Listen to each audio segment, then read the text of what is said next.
So maybe Reza, look, I'll give you a softball to start with. Sure. Just introduce yourself. Sure. Hi, everybody. Great to be here. My name is Reza. And let's see, how do I introduce myself? Maybe let me start with Motion. I'll tell you a bit about my background. Motion is a creative analytics platform. We're helping mostly e-commerce brands bridge the gap between their data team and their creative team. So most brands will see that like their creative people are very artistic and they don't like data, and their data people are not creative. And there's a really big gap between those two. And our platform helps connect those two by making the data insights a lot more visual in a way that creative teams can understand. And so it's funny, you asked to like introduce yourself, and to like Omar's point, I feel like a lot of founders, while they're working on their business, their identity, it's like you ask someone to introduce yourself, they'll introduce their company. It's like the identity of the founder and the company are just like meshed into one. So that's how I feel. That's my answer to your question, Alex. Okay. You have the bad luck of that I've known you for a while. So the first time I met Reza and his co-founder David was in 2016 at TechTO. They did the demo of their then startup. So I want you to go back in time. If I remember right, in 2016, you started a company, Shoelace, and you had just left Hubba. So I don't know if anyone here knows Hubba. It was one of the hot companies at the time. I think they just raised 50 million in the growth round. They were scaling up. Why did you leave? Why did you decide not to be an employee? We should have met Omar earlier, so he would have talked us into making the right decision. Yeah, well, I think it's so going back. Hubba was my only ever real job. I worked there for a year. It's the only job I ever had. Prior to that, I'd started a different company.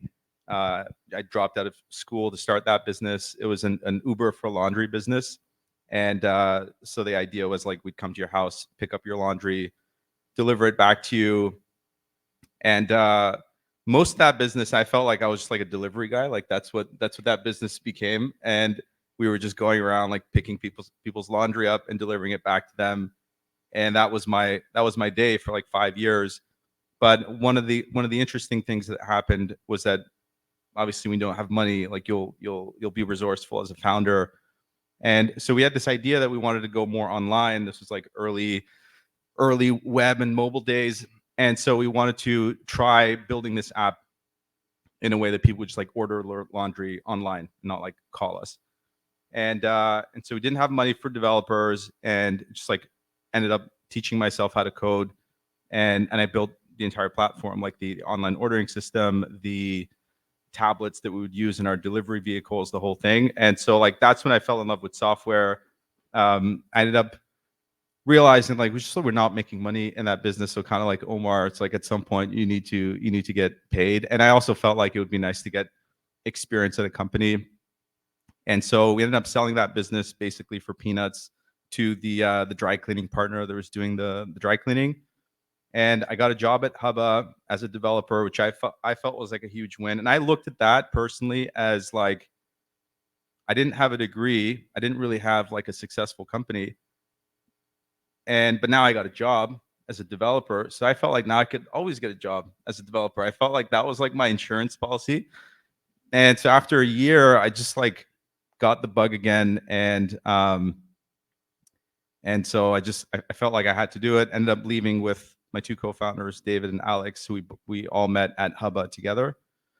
And then I'm sure obviously we'll get into what happened after that. But it's I think for me, just felt like I couldn't imagine not doing it. And at least if it didn't work out, then that's fine. But at least I tried. It's kind of how I felt. How do you know they're the right guys to co-found a company with? How did I know they were the right co-founders? Was it opportunity to start something, or did you know these were the guys you wanted to start something with? No, so one of the things that I found was interesting in our relationship with my two co-founders is we would spend a lot of time talking about the company that we were at and like challenges and things that we like, interesting ideas. And so we were always spending a lot of time together talking about Hubba, like other businesses, and we just like couldn't stop ideating together as a group, and felt like we were making progress when we would challenge each other on ideas. We would debate and disagree a lot, but it felt like it was constructive. And so we felt like that was the right dynamic, because there's so much figuring out to do in the early days of a startup. And so if you feel that, like, it's funny because with me and Alex alone, actually that wasn't the case. If me and Alex were debating in the early days, like we kind of just we'd hit a dead end, and like we couldn't quite turn those conversations into like an interesting progression. But like we added David to the mix, and like the three of us would really gel well, and like and move conversations forward, and felt like that was a really big component. And then obviously, like, skill set wise, it was a really good complementary founding team. But I think the ability to constructively argue as a group. So obviously, like, if the founders are just like high-fiving and friendly and having a good time, like, that's not going to end well. I'm sure of it. Like, at some point, the knives will come out, and like they'll be mad at each other. And so ideally, they're fighting and they're arguing, but it's productive, and it's not just like at the end of the argument, like they're just yelling at each other and leaving. Like, that's bad. And no arguing also is really bad. But if there's arguing and it's productive, I think there's something there. So it sounds like a bit of chemistry, a bit of magic. The first company you started, and the reason we're going back here, because I think it's your current company came out of the first company, which we'll get to. When we met you, it was Shoelace. So talk a bit about what Shoelace is or was, and why this was the company you guys decided to start. Yeah. So what was the nights and weekends guy? What was his name? The side hustle guy. I forget his name. Side hustle guy. What was your name? Artiel. So we tried the side hustle nights and weekends thing, and at first that's what we're doing, and like it's good, but we felt like we just needed to put more time, and it wasn't going in the pace that we wanted. And so when we left, we didn't, and this is, I don't recommend this, but like we kind of gave ourselves the summer to work on something, but we didn't have an idea fleshed out when we left. It was more like, okay, let's just spend all of our time working together, see what we can build, see what we can come up with. And so that was like the original starting point. It wasn't like, eureka, great idea, let's quit our jobs and go build this. It was like we were talking about like hundreds of different ideas at the time. And the thing that led us to Shoelace is we just started like talking. We knew we wanted to build something B2B. So we just went to like Yelp and started to cold reach out to businesses and just ask them about their problems. And like, you know, what's your challenge right now? Just talking to customers to get some kind of signal around the problem. We met this one guy who was selling Fabergé eggs online, and he was this really interesting guy. He was also running like a maid service, and like that's what led us to Shopify. And it's, at the time, I forget what the number was. Like I might be getting it wrong here, but I think it was less than 100,000 merchants on Shopify, probably. The App Store wasn't even quite out yet. It was just getting off the ground.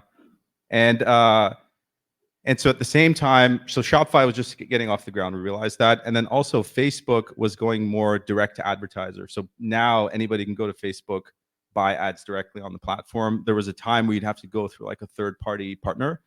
And so we were at this very interesting intersection moment of time where like Shopify is about to take off. Facebook's going more direct to advertiser. And anybody who's seen the Shopify story, it's hard to imagine Shopify growing at the speed and the scale that they did if it also wasn't for Facebook as a distribution channel for merchants. So like Facebook as a distribution channel is a really big part of the Shopify story, actually. And so at the time, it was like we noticed that this gentleman selling Fabergé eggs and everybody else was trying to figure out how to install Facebook code snippets onto their store, how to sync their Shopify catalog over to their Facebook ads manager. So there was all this like technical setup that they wanted to do in order to get up and running with Facebook. So I wouldn't say it was a very like deep business problem, but it was one that every single merchant felt like had to do it. Every merchant needed to advertise on Facebook, needed to get set up technically with these code snippets and whatnot. And so that's kind of what we stumbled into and realized, oh, we could probably automate this and turn it into an app because Shopify App Store is coming on. And so why should people waste their time doing this? So we launched the app, and it really took off. I think we got to a couple million in ARR in like a year or something. Like it was like explosive growth in the first little bit. But the problem was that because we weren't solving a very deep problem and we were solving like a thin problem between two giants, like you'll end up getting squished between two giants. And through no fault of their own, like Shopify and Facebook like basically killed us. And so by 2018, the business was like in really bad shape. It was in trouble. And anyway, we'll continue the story from there. But that was the starting point. Off to the races, and then bam, trouble.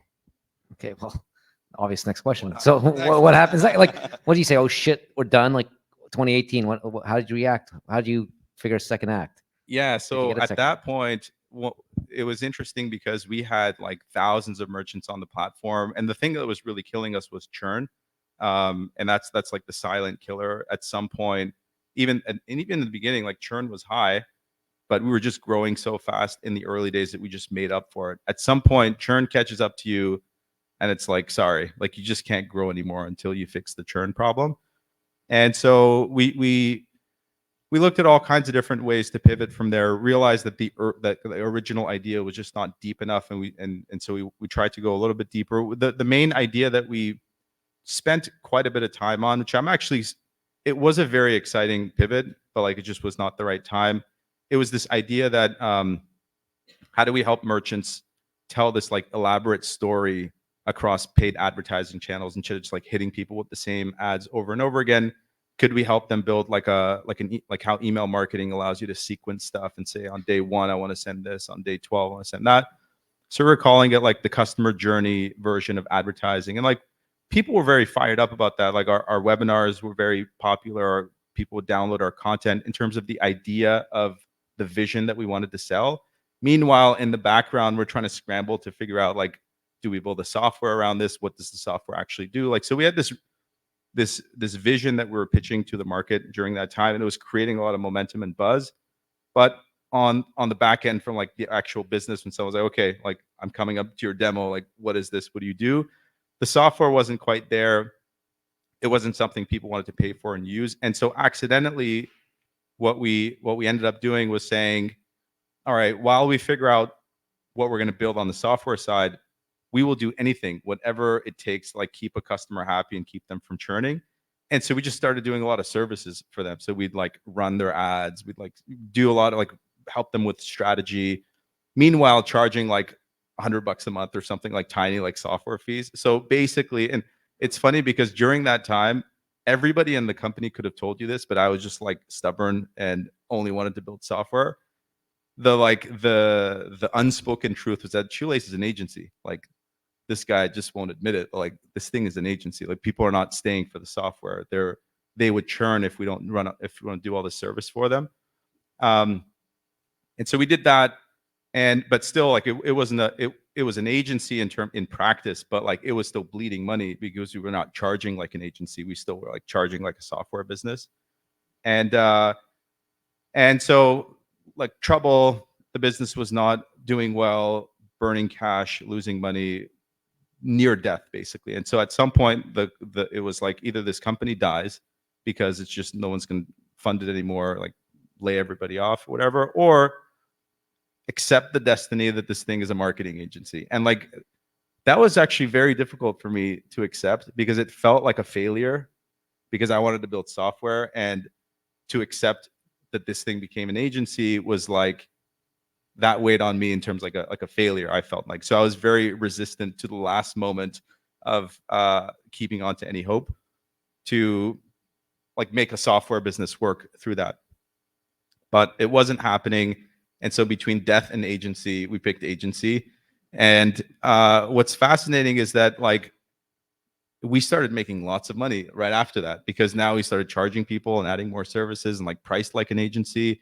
And so we went from like losing a ton of money to now like being profitable in like a month or two, and making cash. And then from there, we made a really interesting decision where we still had an engineering team, and we could have let them go and become even more profitable. And like I actually had a lot of agency friends who were doing very well financially. And so like to Omar's point, like they may have picked the right choice. Like and so the idea was like you could either keep an engineering team or that's profit, right?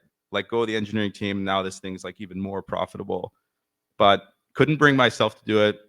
The way I saw it was that if we are able to pay these engineering salaries, then that means we can just work on new stuff forever, and we don't need investor capital. Like, this sounds like the dream. And so that's what we did from there. And I just could talk about that more, but like led to coming up with Motion and like spinning it out into a separate company and all I want to spend a few minutes in Motion, but just one other question before we leave Shoelace. You guys gave some of the best investor updates. Actually, I think if you look up example investor updates on the web, it's still Shoelace updates. So like, how did you learn to give that, and why did you focus so much time on giving great investor updates? Yeah, I mean, it's so funny that like through over the years, like I keep getting referenced about this, where like just randomly an investor will like intro me to a founder or something, but like, you should talk to this guy for investor updates. To me, it just feels like if you're a founder and you're raising capital, the thing that I feel like the mistake that everybody makes is there's always an urgency where you're like, I need to raise capital. It has to happen in 3 weeks, but like, it's not going to happen in 3 weeks. It's going to take a lot longer than that. And the way to raise capital from investors is to just like keep them updated about what you're doing for a long period of time. Hopefully you're doing good things during that time, and not like pop up out of the blue. I've not spoken to you in months, and like, hey, can I just give you an update on what's going on? And so we've done this religiously since like the beginning of Shoelace all the way till today. Like, we're getting up to like, how long is it now? 9 years. Every month on the first day of the month, without exception, I could be on vacation, I could be working, it doesn't matter. On the first day of every month for the last or like 9 years, an investor update goes out, and I've never missed one. And I think that has had a huge impact on the times where we've wanted to raise. It's like keeping everybody warm until the moment where we need to strike conversations with individuals. But that has done wonders for us. Honestly, that one technique is easy to do and super powerful. Cool. Now I want to talk about Motion. So just fast forward a bit. Your engineering team came up with this idea, or I don't know who came up with the idea, and Motion seemed to have traction. So the first question is, why did you spin Motion out to be a separate entity and a separate startup? So quick kind of Motion founding story. We had this one insight. We saw like a lot of companies in the Shopify ecosystem. They were like babies like us, and then they became billion-dollar companies. And tried to ask like a simple question, just like a very naive question of how did that happen? Like, what was the thing that they had that we were missing? And obviously it's many things, but the one thing that really stood out to us was that the mistake we made with Shoelace, among other things, that we weren't solving a very high priority problem. And I think when you're not solving a high priority problem, it makes everything else 100 times more difficult. If you're solving a high priority problem, all of a sudden people have time for you. They have time to show up to your demos. They have time to listen to what you're saying because you're solving their high priority problem. If you're solving a low priority problem, then guess where their time is going to go? Onto their high priority issues. And they're always it's going to feel like a grind to chase them. And so that was like the one principle that we went in and spoke, and we had a good network of brands and agency partners and stuff that we'd built a good relationship with. And so we just went and spoke to all of them and asked a very simple question. I don't care about any of your problems other than the number one most important thing. Like, what is your biggest challenge and pain point right now? And like that led to the answer they gave us, and without going too much into detail about Motion, but like, for e-commerce brands, now that e-commerce had matured and it wasn't like the early days anymore, creative or like visual assets, videos, images, that sort of thing, like that had become a very, very top priority for brands who were scaling. And the challenge they had was that they needed to produce hundreds and hundreds and hundreds of these new creatives every week, every other week. And they needed a way to answer the question, how do we know what to create if we have to create this many? There's a very obvious answer that they needed to look at the data to see what works. And so a lot of them would build these elaborate spreadsheets, and they showed it to us. Like, here's all the like insights that we're trying to gather around what's working. But then they take that spreadsheet over to the creative team, and the creative team would just look at them with like a blank stare. And it's like, why are you showing me a spreadsheet? Like, I don't speak spreadsheet. I'm creative. And so that's where the conversation would break. And so we felt like if we can build a platform that understood data but understood visual people, then like that would work. So imagine never been any shortage of analytics products, business intelligence platforms, data visualization. Like the internet has had like countless of these, but no one has ever thought to build one designed for creative people. And that was like the unique insight for Motion that like proved to be super correct. And so then we built an early version, completely took off. And in the early days, like Shoelace was kind of, it was like self-funding it. But we got to a point where we realized that we wanted to put a bit of gas on the business, and like it was just impossible to raise capital about with Motion and Shoelace being tied together and this like agency thing. Like it was just not, it was not possible to raise any capital like that. And so it felt very logical. And also you didn't want to take Shoelace profits and like spend it on this thing. It was just they needed to be go their own paths, and like so we spun Motion out into a separate entity, hired a CEO to run Shoelace, and so that's how that happened. So you had a chance almost to restart, right? Because you spun out a new entity. What did you do different at the beginning here? Like again, it was sort of the beginning, but like more distributed team, culture. What else other than focusing on product that can scale, which is key, but what else have you done differently? It's so funny because there's these like all the cliche lines are always are always true. Like they're cliches because they're true, but like the idea that first time founder focuses on product, second time founder focuses on distribution, like that's probably the number one biggest difference. That in the days of Shoelace, like 99.99% of my time was spent around like obsessing over the product. I love product, and so like it's fun for me.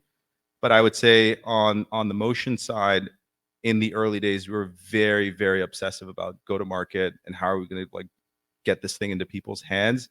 And not that we didn't, spend time on product. I think we have a terrific product, but it was this realization that if you don't solve the go to market side, it just doesn't matter how good your product is. And I think we really, really obsessed about that early on. That was a key difference.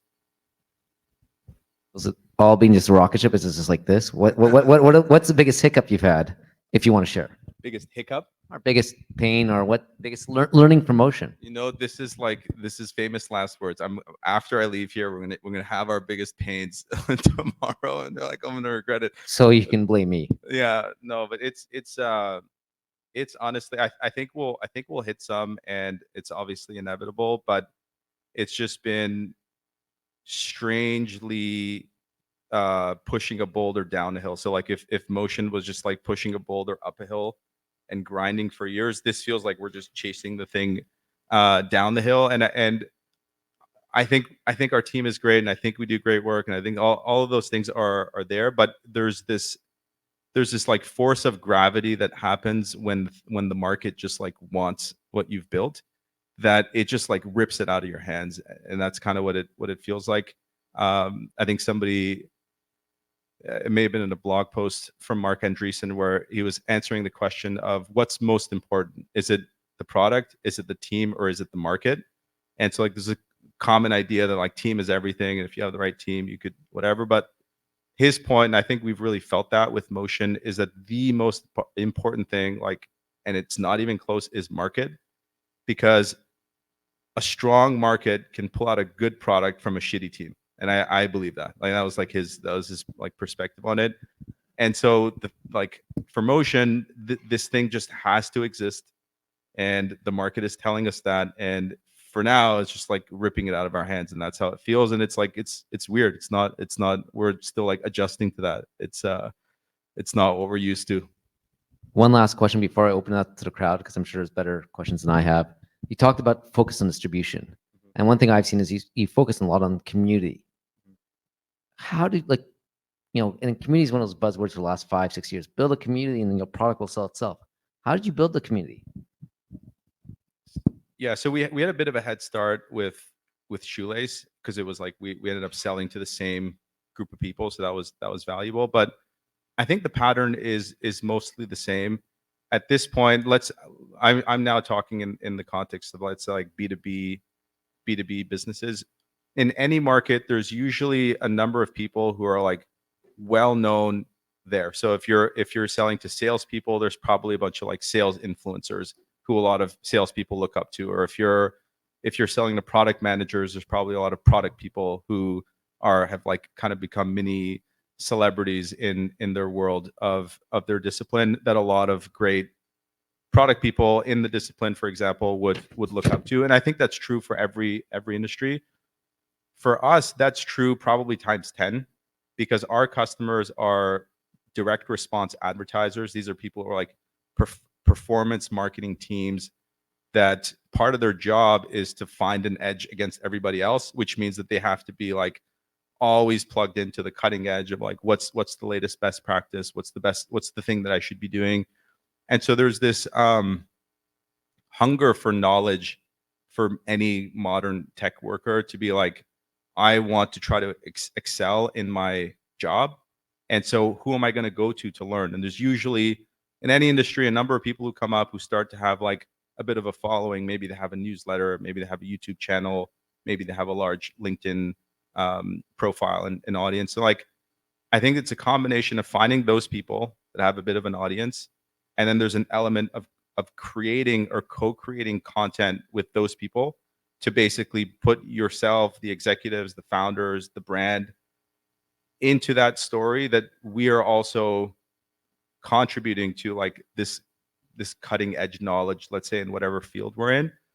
And so I think the community is powered by influencers and really good content, and then it starts to form around. I forget who said this, but it's some idea around, if you're selling to HR reps, you want to be the best resource for HR reps to learn about how to do their job.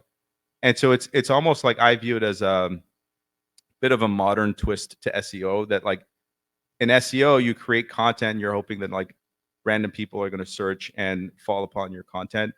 I think this approach, our approach to go to market, which is to your point, very community driven, content is still like the heartbeat and the engine of that go to market, but you start to build like a community around it. So as an example, like events is a really big part of what we do. Not physical yet. All of our events are virtual, but so that's an element of like, you create content and then you bring people together through events. And obviously we could talk a lot more about that, but like that's I'd say the components of our go to market machine. I love the details there, because I think it's so easy people to say community and it doesn't mean anything. I could ask you questions for another hour. I think the audience will get bored of hearing me ask questions. So I'm going to first ask for a round of applause. And now, Riley, go around and get some questions. I'm sure some people have questions. One right here. Well, hi, Reza. Thank you very much for these great insights. I learned a lot with you, seriously, and thank you very much for that. I'm so interested by your like investors newsletter or like updates that you're sending them. Yeah. In how much detail do you go in when you send that? Like, is it like personalized, or like is it my dear investors, or like potential like that's what happened last month? Like, how do you personalize it? Because I feel that like investors want to be like they want to feel valued, you know, like, and if you just like send in like a big newsletter to everyone, they would maybe think it's a bot or something. I don't think investors want to be valued. I think investors Okay. want to chase the startups that are doing well. And so I don't think you should care or optimize for the feelings of those investors. And you just want to tell them how well you're doing and how well you're executing. So like the prerequisite there is you have to do good work, and and so one of the interesting things about like committing to writing an update is almost like the accountability to yourself, that I'm going to write an update in a few days. What am I going to say? If I've not done anything productive in the last 30 days, then I'm going to have nothing to write about. But I've already committed to writing something on the first of the month, so I better do something productive. And so it's like this self-fulfilling prophecy where you have to write something. Like if you write updates every month, like here's everything that's bad that's going on this month, but here's what we learned. Here's how we're failing. But like, and so that's not going to create as much excitement. And so somehow you got to get through to momentum and progress, and then just write about that every month. Obviously in the early days, we're like, you're still figuring things out, you can have the update be more focused on like learnings and wins, but some kind of progress. Like everybody who's ever pitched an investor ever has heard the word traction to a point where you probably want to puke, right? Like that's like, call me when you have traction is like what they tell you. And that can mean anything as long as it means like there's something that has progress. Like from last month to this month, here's how we've progressed in whatever capacity. Ideally, it's like user growth and revenue. Like that's the best. If that's not there, then something else. We found 5 more design partners. We added 10 more people to our wait list. We built our Facebook community is now 1,000 people. We had 600 conversations with users this month. Last month, we only had 400. Like anything that shows some level of progress and execution is what you want to focus those updates on, which basically means that you have to do that and then write about it.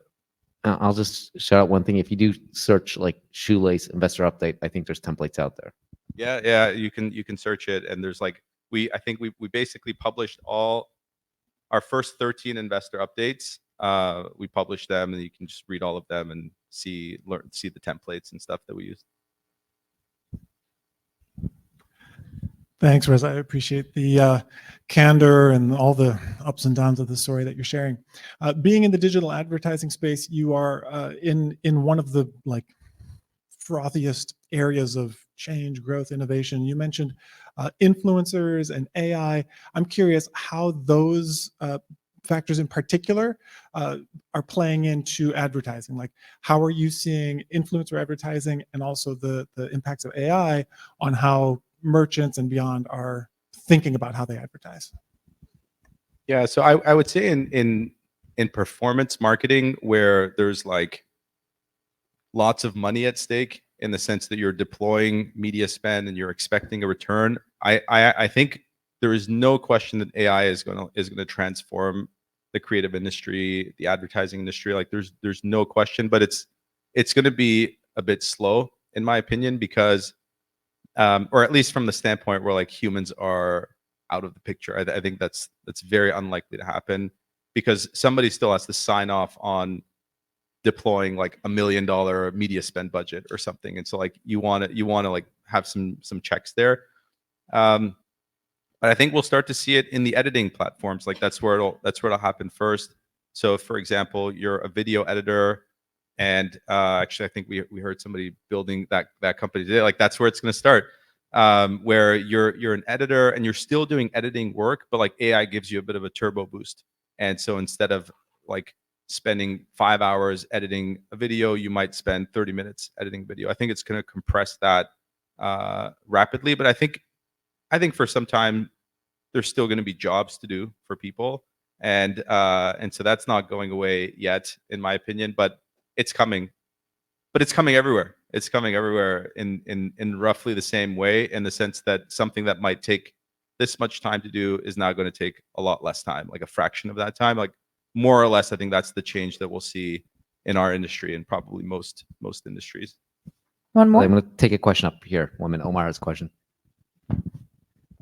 I don't know if it's fair that I'm taking up more airtime, but I think it's like underappreciated maybe amongst the crowd, like the 2 different experiences that you had with like the struggle of Shoelace, particularly say at the beginning or post 12 months, and then now Motion, how it's just like you said, pushing a boulder downhill. And so like your position at Shoelace and these connections that you had, you were able to leverage that to then build a product that the market really need. And so given now your experiences, what advice would you have for people at the beginning of their journey to find or start something that is pushing the boulder downhill? It's so interesting, and it's an interesting question after your presentation, honestly, because I think the answer is people need to do some soul searching like you did, and like it's such a great thing to arrive at, that like what do you actually want, and be honest about that, because there's a lot of people who don't really want this kind of struggle and would rather just like optimize for the day to day. And so I think the thing that I would say is that buckle up, because it's very possible that you're talking about like a 10, 15-year commitment to what you're doing, because very unlikely to work the first time or the second time or the third time. And you should check that, like, is there really something wrong with you that you want to do this, and only do it if the answer is yes. Because it's not normal. I don't think it's normal behavior. You in the dilemma like the one that Omar mentioned, if your answer is that I actually really care about how my day is designed, then like don't do it. It's not a good idea. But if it's just like the thing that you'll find fulfillment in is pounding your head against the wall and then seeing what works, then go for it, because that's likely what it'll take. It'll take that long, most likely. No shortcut to finding the boulder in the hill. I honestly, I mean, that's been my experience. I think there's probably people like the first time they did it. The thing is, like, this is another cliche, but like luck is also a huge factor. So like maybe lightning strikes for you on the first go, and like good for you, congrats. But like it's possible that like the thing that you're working on, because like you probably don't know what's going to happen, and so you could stumble your way into a very vibrant market and it just like rips it out of your hand. But like, be honest with yourself. Is that what's happening or not? Like, it's either if it's correct, the market is ripping it out of your hands. Like, that's what it'll feel like. And if it's not, then like you want to go searching for that. And then how long are you willing to search for that? So next month we're gonna have a psychiatrist in the corner for attendees. Cool. Riley, 2 more questions maybe. Yeah, sure. Yeah. Hey, Reza. So my question was, when you were running Shoelace and decided to turn it into an agency with existing customers that you were still servicing and pricing like software updates, if you will, how did you, if at all, justify to them, hey, that $100 that we were charging you is now 100 times that because surprise, we're an agency now? Or how did that go? Yeah. So we were not so very specifically to the problem Shoelace was solving in digital advertising at the time. Now it's like pretty blended. You might have advertising campaigns that do like the top of the funnel, targeting net new visitors to your site. And then you have the kind of advertising that's targeting people that are in your CRM, people who've been to your site. At the time when Shoelace was an agency, because all we cared about was like advertising to people who have interacted with you before, we were an agency in that tiny sliver of their digital marketing. And usually they had another agency, or they're doing it themselves, that were basically just doing the whole thing. And that was like the obvious path for us to make more money, is that people were asking us like, why are you just doing this like tiny section of my advertising? Just like do the whole thing and we'll pay you a lot more. We're like, no, we don't want your money. Like, this is not about money. Like, we're trying to build a software. Leave me alone. But once we realized that, like, okay, if we're going to actually embrace being an agent, the reason why we didn't want to do the whole thing as a software business is because we wanted to automate all of it. And the more we took on, the harder it would be to automate. So we knew that once we embraced, like, we're just going to run all of your advertising, like that software dream would be dead. But it also meant that we knew exactly what trigger to pull to add an additional service that we were able to charge a lot more for, that all of our customers wanted. And so we did that. And so we added basically an additional service that we charged for. And that made a big difference in the business being profitable very quickly. Hey, one more right here. Yeah, thank you.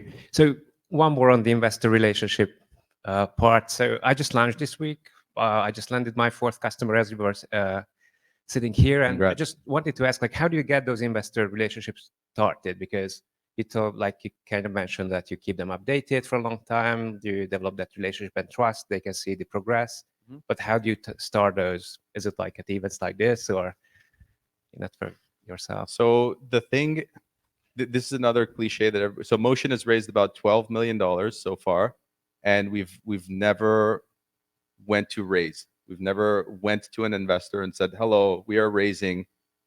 Can we have you as an investor? We've never done that.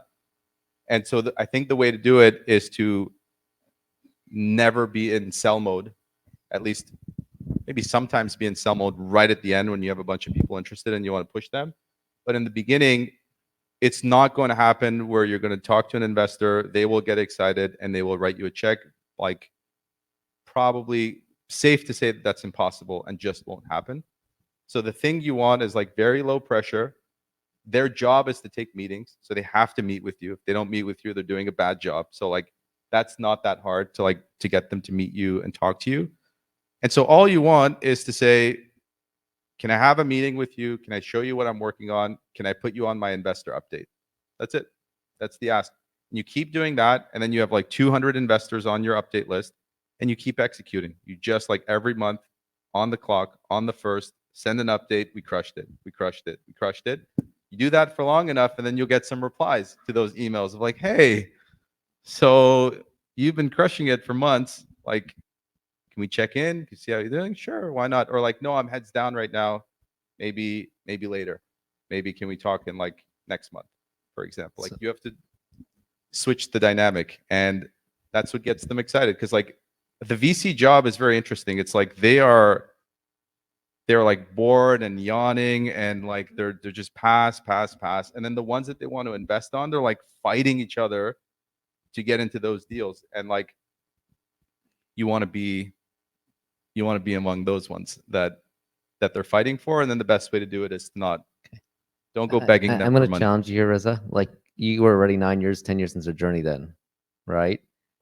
When you raised for Motion, right? But like when you raised Shoelace, you know, how did you guys find, even like, I think it's hard to even find who the venture capitalists are, angels. Like, yeah, like how did you initially build that list of people to reach out? I think that was also would be helpful to the crowd if you can remember, because also like you had the advantage of also coming out of Hubba, which was hot at the time, and you guys got to know the people in the ecosystem. I think you guys were out there mingling, for lack of a better word. Yeah, I mean, the part of it is luck too. So we went through an accelerator in Boulder called Boomtown, and we met our first investor there.